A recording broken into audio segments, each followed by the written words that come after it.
Bienvenidos a mi podcast ¿Qué historia me estás contando?, que como podéis imaginar es de temática histórica.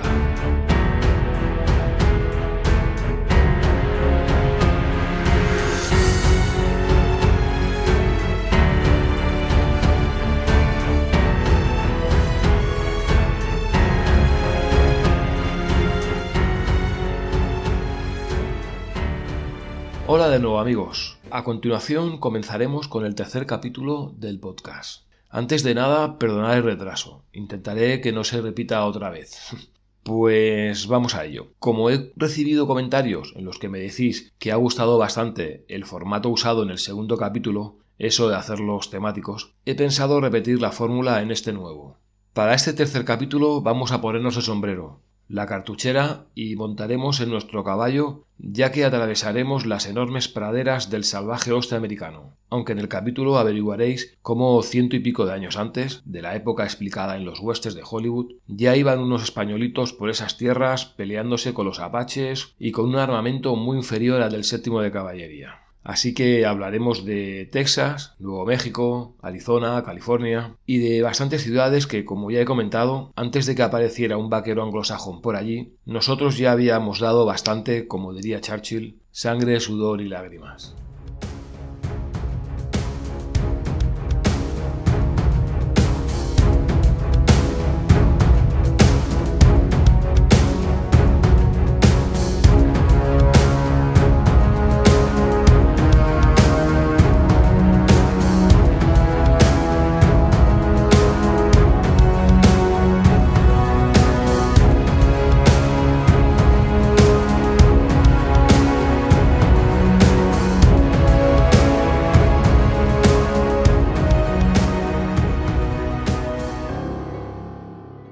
Bueno amigos, ¿ya estáis en vuestras monturas? Pues vamos a empezar con el relato de hoy que, como os he dicho, tratará sobre el oeste americano.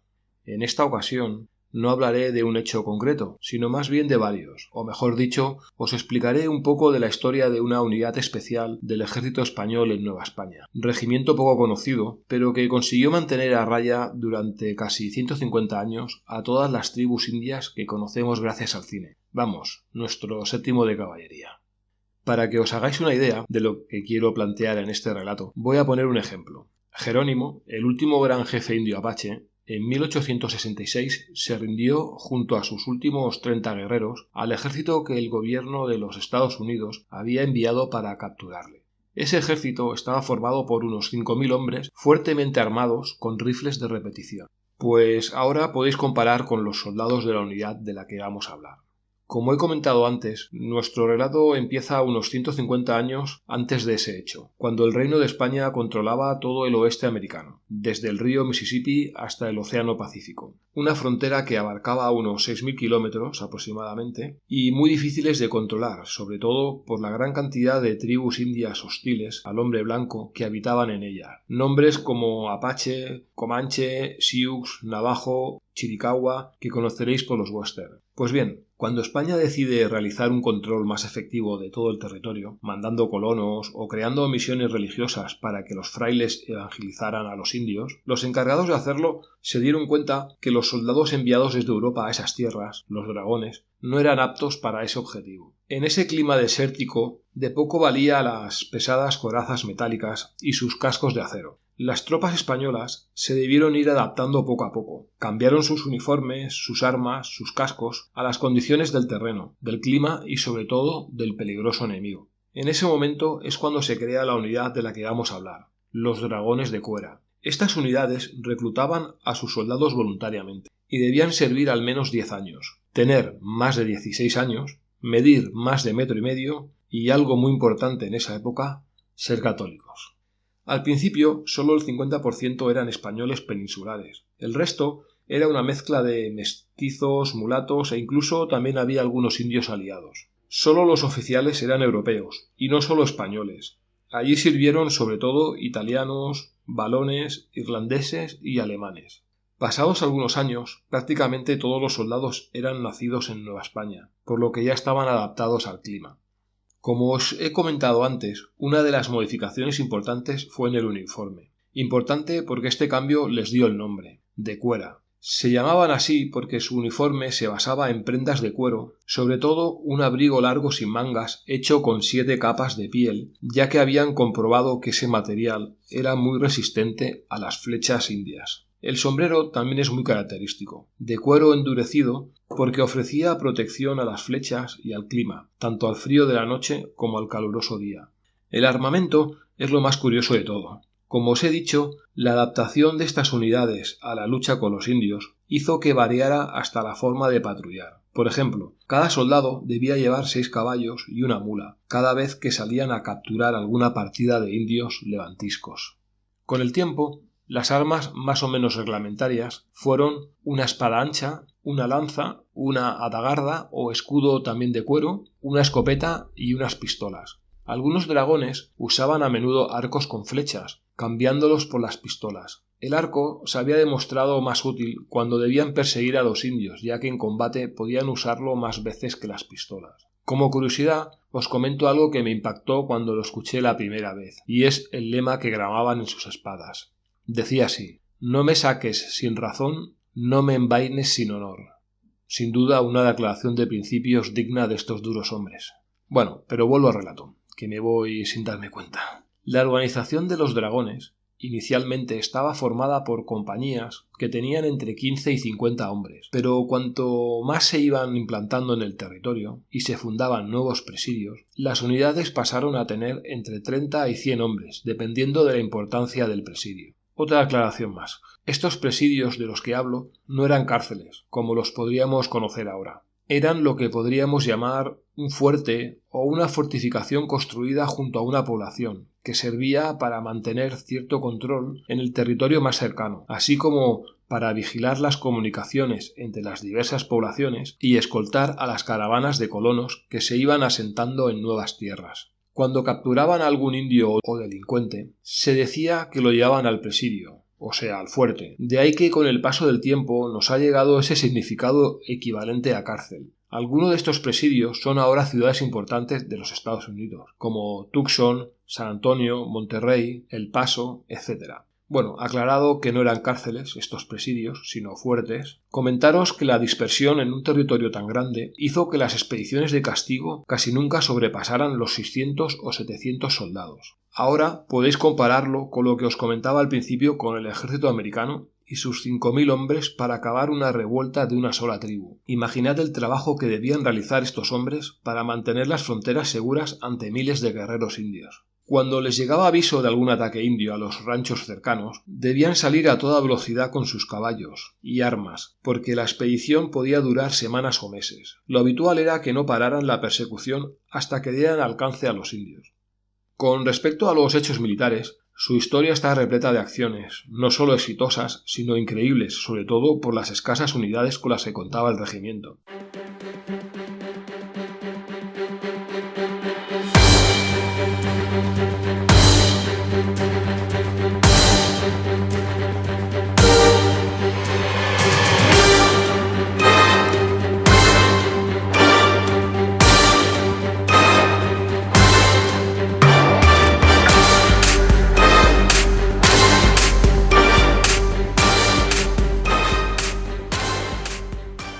A pesar de eso, tal vez una de las más famosas acciones es una derrota, y fue en 1720, en el territorio de Nebraska. El capitán Pedro Villarán y 45 dragones, junto con 65 indios aliados, sucumbieron ante más de 1 millar de guerreros pawnees en una batalla en la que los indios usaron una táctica similar a, como años más tarde, acabaron también con el general Custer. Conociendo la mayoría de las acciones militares que realizaron, os daréis cuenta por qué digo que solo las podían haber realizado unos locos. Para que lo comprobéis, aquí os dejo algunos ejemplos. La expedición de castigo de 1775, en la que unos 500 dragones persiguieron durante más de 1000 kilómetros a unos 300 indios apaches, hasta alcanzarlos y acabar con ellos. O el sucedido en el presidio de San Diego, donde solo 3 dragones consiguieron resistir hasta que llegaron refuerzos, al cabo de varios días, el ataque de varias decenas de indios. Y así podría contaros bastantes más hechos de esta tropa, pero creo que para no cansaros demasiado, voy a quedarme con 2 de los que a mí personalmente más me llamaron la atención. En 1779, los comanches atacaron varias veces la población de Taos. Cansadas las autoridades, deciden castigarlos y reúnen una expedición de castigo de unos 600 hombres, aunque solo 150 eran dragones de Cuera, al mando de Juan Sebastián Anza. Una vez reunidos, parten de Santa Fe y comienzan a perseguir a los comanches. Lo bueno es que lo hacen con tácticas sorprendentes. Viajan de noche, se ocultan durante el día, forran los cascos de sus caballos con trapos para no hacer ruido y después de más de 1500 kilómetros de persecución llegan al territorio del Colorado. Allí localizan a los indios, a los que guiaba el cruel gran jefe Cuerno Verde. Sin apenas descansar, atacan por sorpresa y derrotan a los comanches matando a su gran jefe. Sobre esta batalla hay una anécdota curiosa. Las plumas y las armas del jefe Cuerno Verde fueron enviadas como trofeo al rey Carlos III, y éste, tal vez porque no supiera qué hacer con ellas, se las regaló al Papa de Roma. Así que si vais alguna vez de visita a los museos del Vaticano y os encontráis una vitrina en la que hay un entorchado indio, ya sabéis cómo ha llegado allí. Anza, que llegó a gobernador, fue uno de los militares más brillantes en esos años de lucha contra los indios, así como uno de los más firmes partidarios en apoyar la creación de poblaciones en California. Desde Los Ángeles hasta San Francisco, donde está enterrado, los actuales americanos han reconocido esa labor y tiene dedicadas en su honor numerosas calles, estatuas y hasta un parque nacional, mientras que aquí en España no lo conoce casi nadie. En fin. Y por último, os quería comentar otra de las batallas épicas de los dragones, una de esas en las que os daréis cuenta de qué pasta estaban hechos estos tipos. Os hablo de la batalla de Tucson.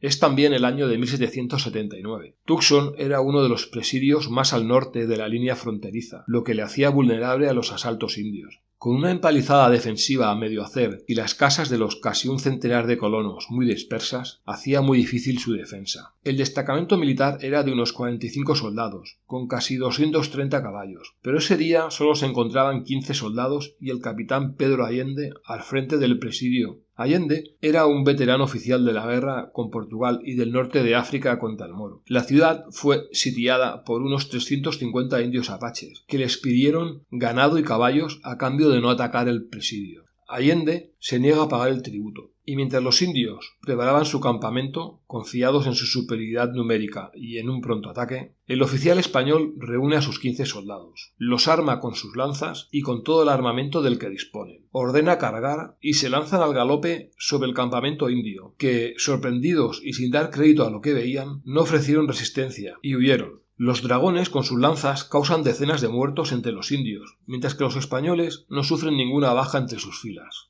Al final del ataque, y para evitar uno nuevo, decidieron colocar en la empalizada varias cabezas de indios ensartadas en sus lanzas como aviso. No está mal, ¿verdad? Pues ya veis, para acabar esta breve reseña de los dragones de Cuera, deciros que este regimiento desapareció como tal en 1821, cuando España dejó de gobernar todo ese enorme territorio, y que los americanos copiaron este modelo de tropa de choque creando sus conocidos regimientos de caballería y sus fuertes. Y ahora, sin bajar de nuestras monturas, seguimos cabalgando en dirección hacia la sección de cine con historia. Ahí os espero.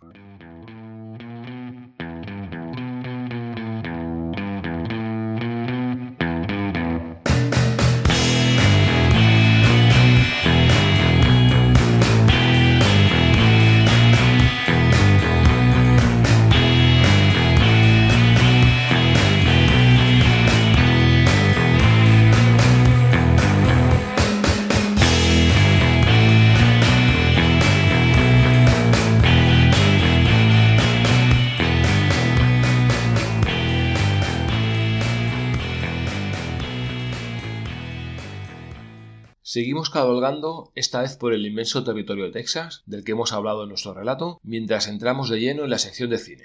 La verdad es que gracias a Hollywood y algún spaghetti western memorable, tenemos una gran cantidad de películas para comentar sobre este tema. Se me han ocurrido algunas sobre el inconsciente General Custer y su mítico séptimo de caballería, o tal vez el duelo en OK Corral con Wyatt Earp y Doc Holliday, pero al final me he decidido por una a la que de paso aprovecho y hago un homenaje a uno de mis actores preferidos. La película elegida es El Álamo, rodada en 1960, dirigida por John Wayne e interpretada por él mismo, Richard Whitman, Lawrence Harvey y un magnífico grupo de secundarios. Esta fue la primera película que rodó Wayne, aunque se rumoreaba que algunas escenas de acción las rodó su amigo John Ford. Años más tarde, John Wayne rodaría también Boina Verde, un alegato a la guerra de Vietnam y muy inferior técnicamente a El Álamo. Esta película consiguió 7 nominaciones a los Oscars, aunque solo ganó el del mejor sonido. Sobre la película quiero haceros algunos comentarios personales, claro. A ver, lo mejor de la película, sin duda, su banda sonora, creada por Dimitri Tiomkin y considerada una de las mejores de la historia del cine. Otra, las secuencias de acción. Fueron rodadas con una maestría especial. El Duque supo aprovechar los magníficos planos que le brindaba a los miles de extras usados en esas escenas. Vamos, una gozada para los que nos gustan estas películas. Sobre todo recomiendo la escena final del asalto. Cine hecho arte. En la parte negativa tal vez, aunque no mucho porque ya os he dicho que para mí es un clasicazo, podía poner los diálogos, porque algunos son algo enrevesados. Bueno, lo típico en esa época. Como la gran mayoría de las películas, y más de esos años, el rigor histórico brilla por su ausencia. La visión es claramente americana, pero que no deja en mal lugar a los mexicanos, como por ejemplo hay continuos comentarios acerca del valor del ejército mexicano y esas escenas en las que se ve el sufrimiento de la tropa. Bueno, pues la película narra el cerco y asalto final a El Álamo, una pequeña misión católica fundada por los españoles, cercana a la población de San Antonio de Texas. El asalto se hizo en 1876 durante la revolución que buscaba la independencia de Texas, que en aquel momento era una provincia mexicana. En esa misión se resguardaron unos 200 hombres, al mando del coronel Travis, junto a algunos mitos americanos como Davy Crockett y James Bobby. Enfrente tuvieron unos 7.000 soldados mexicanos, al mando del general Santana, la mayoría de ellos reclutas forzados para entrar en el ejército. De los defensores solo se salvaron 2, el resto cayeron muertos. Aunque, según se cree, algunos se rindieron, pero posteriormente fueron ejecutados por Santana, ya que no los consideraba soldados regulares, sino piratas, eso según sus propias palabras. En cuanto a lo militar, no supuso ningún avance o pérdida considerable para ninguna de las partes en conflicto. Los americanos suelen comentar que gracias a esta acción los tejanos consiguieron retrasar unos días al ejército de Santa Anna, dando tiempo al general Houston a preparar una milicia que pudo derrotar a los mexicanos en la batalla de San Jacinto, victoria que significó la creación de la breve República de Texas. Aunque personalmente creo que ni siquiera eso. La derrota mexicana en San Jacinto se debió a graves errores tácticos del general Santana, pero bueno, ya se sabe, los americanos necesitaban un mito y así ha quedado. Y si no, podéis ir a visitar El Álamo y lo comprobaréis. Así que, pues nada, hasta aquí ha llegado lo que quería comentaros sobre este western clásico. Os animo a que lo reviséis. Y ahora, sin bajarnos del caballo, pasamos a la sección de libros con historia.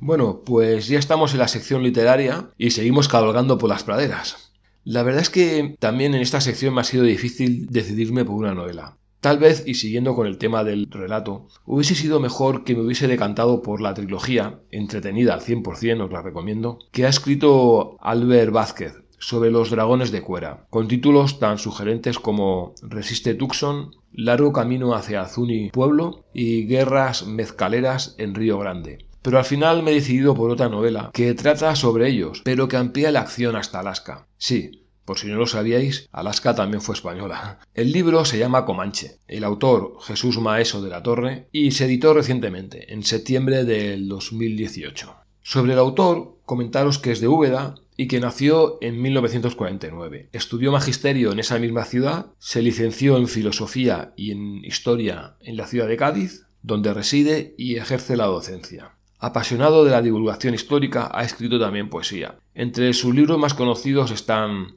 Al-Ghazal, el viajero de los dos orientes, y Tartessos. Aunque personalmente de él solo he leído, aparte de este libro, el Áuriga de Hispania, la historia del más famoso áuriga de la época romana.